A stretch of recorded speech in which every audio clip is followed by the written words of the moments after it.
I'm one with the Force is with me. I'm one with the Force. The Force is with me. And I'm one with the Force. Welcome to the Dharma of the Force, a podcast about the spiritual and philosophical side of Star Wars. If that puts you off, it's just words. And if you think that's all a bunch of mumbo jumbo, even better. We cannot widen our horizon and grow by never challenging what we believe, and we should always be suspicious of those who tell us what to believe. In some Buddhist traditions, listening to Dharma talks is a spiritual practice. It's not meant to give answers per se. It's an exercise in looking at questions and elaborating on them, and finding the truth within yourself. So in that spirit, let us look at today's topic. Your focus determines your reality. It has to be one of my favorite Star Wars quotes, even though I'm an OT guy who was initially very disappointed when I first saw The Phantom Menace. I wasn't in the right age group and I was missing my stormtroopers, and it took me a while to get it. Now I think it's genius to visualize the decline from the colorful splendor to the monochrome sterile fascism. Or when we see Coruscant at dusk for the first time to frame Anakin's fall to the dark side. Masterfully done. Amazing. But now, back to the topic. It has often been argued that Qui Gons Jinn was one of the few Jedi who got it and rebelled somewhat openly against the institutionalized dogma of the Order. Yet he remained in the Order. Also see episode 1 about the balance of the Force. As opposed to Count Dooku, whose apparent arrogance and pride led him towards the dark side. Qui-Gon also told Obi-Wan to be mindful of the living Force, to be in the moment, so to speak. We often have these internal dialogues and ideas trying to anticipate what's going to happen. I'm sure he will say this, and then I'm gonna reply that, only to find out reality doesn't quite play out that way. So what are these thoughts, concerns, worries even, other than useless barriers we throw in front of ourselves, preventing us to approach situations freely and in an unbiased way? What good is a sleepless night because the meeting the next day might go bad? It sure will. It sure will if you're tired and worried.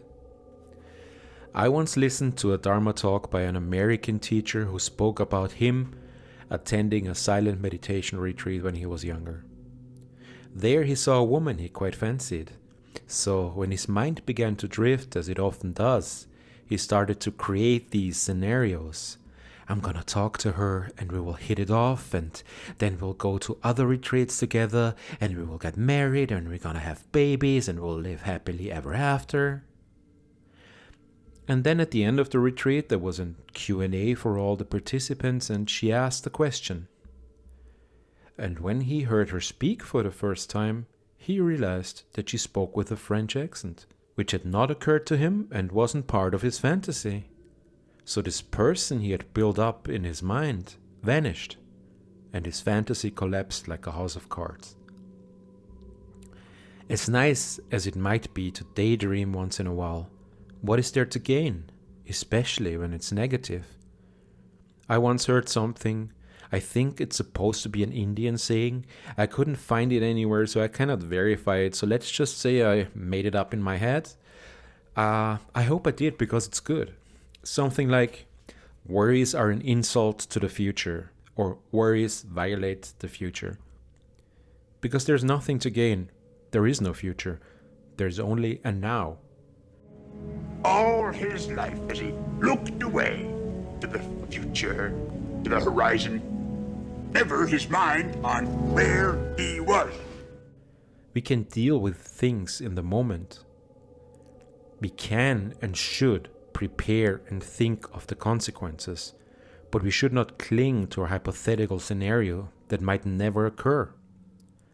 Otherwise, it will become a self-fulfilling prophecy. If you go through life thinking, that's not gonna work, chances are it won't. Your focus determines your reality. Jesus said, search and you will find. Yeah, I'm once again quoting Jesus here, even though I'm not a Christian, because he was a very important figure in the Judeo-Christian tradition, and in case you didn't know, also Islam. It is a well-known fact that everyone has a perceptional bias.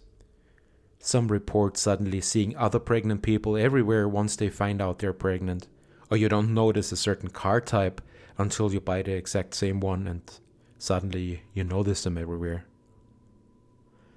Or on the downside, if you think that there are too many so-and-so in your neighborhood now because someone may have told you or made it a political tool to gain power, you will find your concerns met.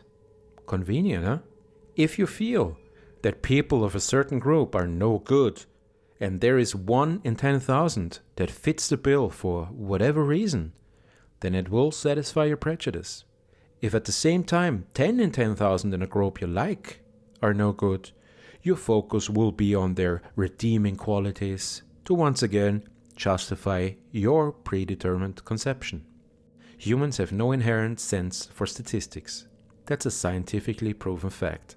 If you're late and the bus takes 10 minutes to arrive, it will feel like 30 minutes.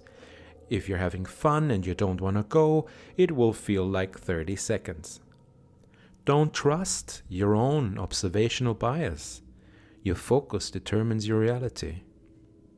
Don't say you don't have it. Everyone has it.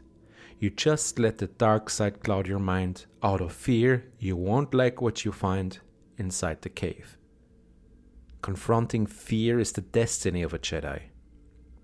The moment Kylo Ren finally faced his fear after shutting it away was the moment Ben Solo returned. Fear of becoming like your father, like Luke. Fear of being alone, just you, no parents who will come to pick you up and save you, like Rey. If you have high expectations because a movie has been hyped as a satisfying conclusion to the saga, and you read a lot of quotes about how great it is, how can the reality ever hold up with the fantasy you've made up in your mind? How can anyone ever project your cloud castle onto the screen? At the end of the day, it's the same as family fights over Christmas because someone ruined everything by saying or doing something that didn't quite fit grandma's mental script for the day. Or something like that. Or let's talk about impatience. What is there to gain from nervously tapping your foot while standing in line? It's not gonna move faster by you letting out a loud and disapproving sigh. You're just doing that to yourself. You are embracing negativity. Worst case, you're infecting others needlessly by honking in a traffic jam and spurting nervous rage. Yeah, I know, a problem shared is a problem halved. But in this case, it's a problem shared is a problem doubled. Twice the pride, double the fall. Time would pass more quickly and comfortably if you would just relax. I'm very impatient. I've tried it. It works. And when it doesn't, I have to remind myself and refocus. There are more sides to this, of course. Let's talk about pain and different kinds of pain. If you want to get a tattoo, chances are the needles will hurt less than they would if you'd be attacked by someone out of the blue who starts poking your skin for whatever reason. Or at the gym. If you want that pain and associate with improvement, #gains, you will embrace it. You can also train yourself to perceive pain differently as it's done by special ops and others. You can tell your brain that pain is just an information to highlight that there is something going on that needs your attention, like an alarm. And it's possible to shut that away or at least dull it down. The same goes for emotional pain. I was recently in a situation where I was indirectly supporting a woman who was victim to the most heinous and cruel act you can force upon someone. And we had this chat about how you can never know how someone is affected by trauma. Some seem to brush it off easily, and for some their entire life is destroyed. And it's very dangerous to color everyone with the same brush and set some sort of benchmark or average, how someone should process the experience. In a situation like this, mindfulness is paramount. You can offer support and you can assist in shifting the focus and healing, but you cannot force it upon someone. Healing has to come from the inside. You cannot rush it. It is important to realize that it's okay not to be okay. But it's also important to remind ourselves that, like the future, the past does not exist anymore. And we should not let the past drag us down and be imprisoned by it. That way, we can finally create a better now that frees us. On a side note, from the side of the aggressor, it's all about power. It's pure dark side. Fulfilling one's own urge with no regard for other people's feelings. This sort of destructive energy and the need to satisfy one's insecurity is despicable weakness. There's nothing cool in that. And I'd like to quote the Scottish comedian Frankie Boyle. I do think we need to speak about the language around rape as well. Rapists get called predators. I think they probably liked it. You're not a predator, mate. You're a fucking scavenger.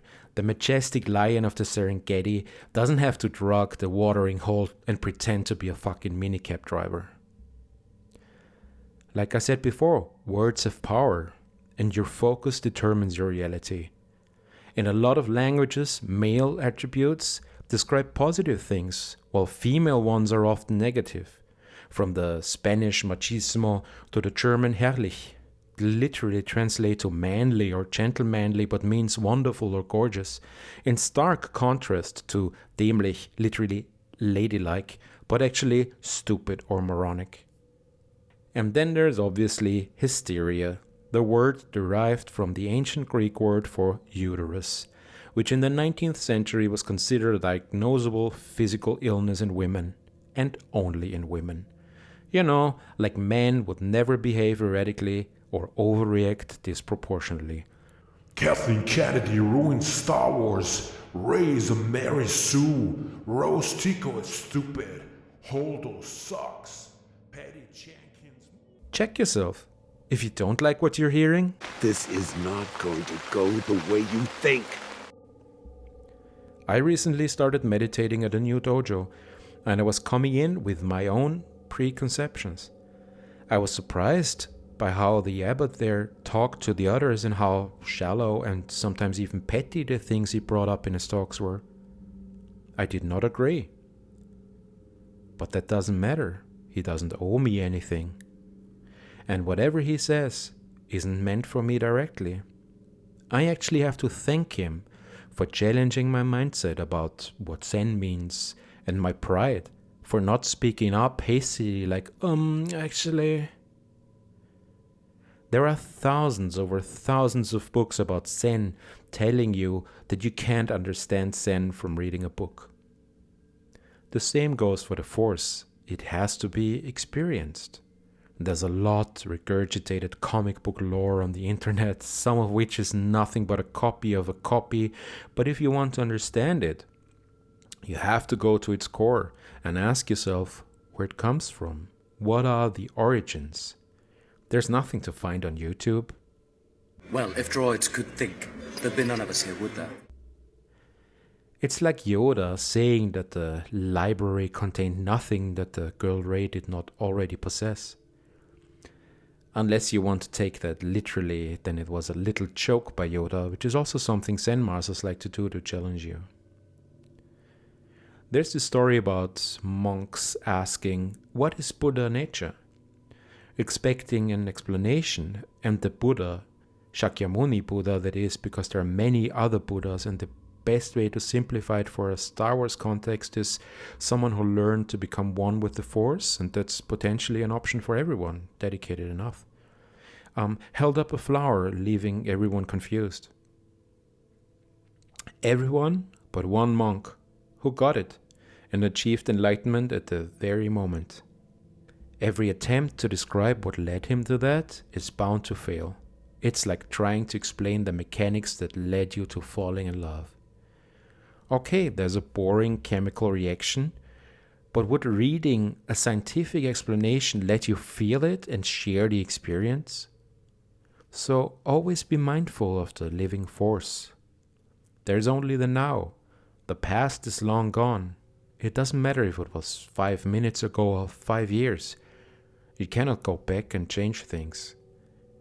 You also can change things in the future. Always in motion is the future. You can lay the foundations in the now and choose your path, but once again, don't cling to your version of events. If you want to support me or this podcast, don't send money. I don't have a Patreon. Find a charity of your choosing and donate. And do yourself a favor and switch off your phone, disconnect, and just sit in silence for a few minutes. Close your eyes and Breathe.